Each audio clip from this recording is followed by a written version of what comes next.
High বন্ধুরা, আজকে করব পুরুল দিয়ে। এই যে পুরুল নিয়ে নিয়েছি, কিছু গাছের ছোট বড় সব মিলিয়ে নিয়ে এসেছি, গাছে হয়েছিল। পুরুল আলু দিয়ে চিংড়ি মাছ দিয়ে একটা তরকারি করব।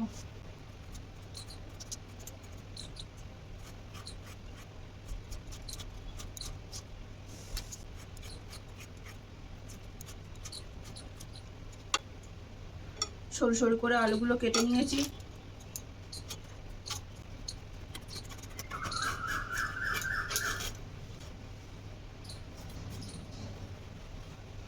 পুরুলগুলো এরকম করে সব ছাড়িয়ে নেবো, নিয়ে তারপর কুচিয়ে নেবো ভালো করে ধুয়ে।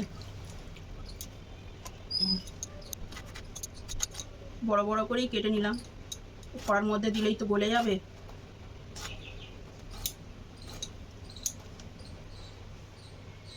পুরুলগুলো কেটে সব রেডি করে নিলাম। আলুগুলো পরিষ্কার করে ধুয়ে তুলে নিয়েছি। 3টে মিডিয়াম সাইজ পেঁয়াজ নিলাম। কড়াই তেল দিয়ে চিংড়ি মাছটা দিয়ে দিলাম, ভালো করে ভেজে নেব। একটু করে হলুদ লঙ্কা গুঁড়ো দিলাম, স্বাদ মতো নুন দিলাম।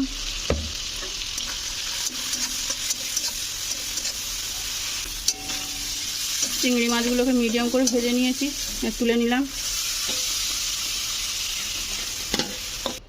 আরও কিছুটা তেল দিয়ে দিলাম। তেলটা গরম হয়ে গেছে। কিছুটা শুকনো লঙ্কা, কয়েকটা তেজপাতা আর 5 ফোড়ন দিয়ে দিলাম।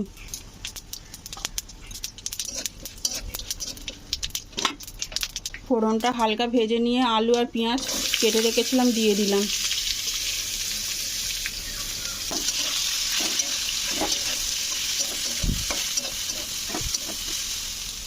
পরিমাণ মতো হলুদ দিয়ে দিলাম, স্বাদ মতো লঙ্কার গুঁড়ো, স্বাদ মতো নুন দিয়ে দিলাম।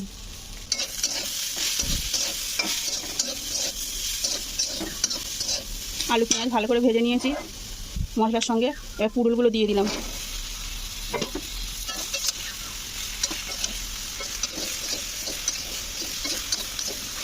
ভাজতে ভাজতেই সব সেদ্ধ হয়ে যাবে। পুরুল থেকে তো এমনি জল ওঠে, কষাতে কষাতেই এর জলেই আলু পুরুল সব সেদ্ধ হয়ে যাবে।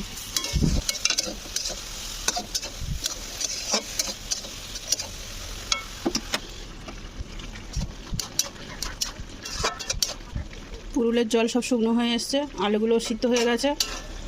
এবার ভেজে রাখা চিংড়ি মাছগুলো দিয়ে দিলাম।